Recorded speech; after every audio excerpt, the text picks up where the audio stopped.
Good morning everyone! For today's video, magluluto po tayo ng ham. Yung nasa lata po yan guys.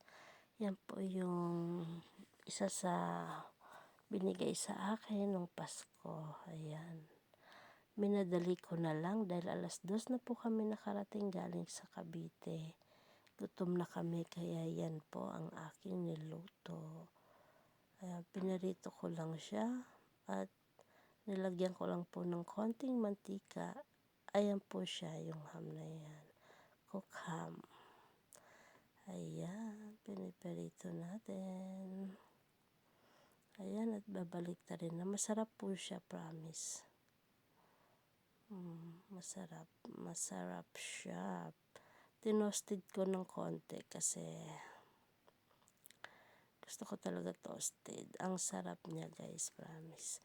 Thank you so much po sa inyong panood ng aking long video at ang aking reels. Tapusin niyo po sana dahil nasa dulo po ang aking mga ads. Maraming salamat po sa inyo. Happy New Year everyone. Back to work na po tayo ngayon. Ayan na siya at nabaliktad na lahat. Ayan, masarap po yan. Naubos po namin lahat yan.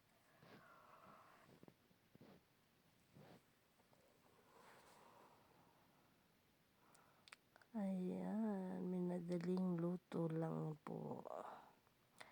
Thank you everyone. Happy New Year. Kumusta po ang inyong New Year? Maraming salamat. Bye po. Thank you so much. Bye.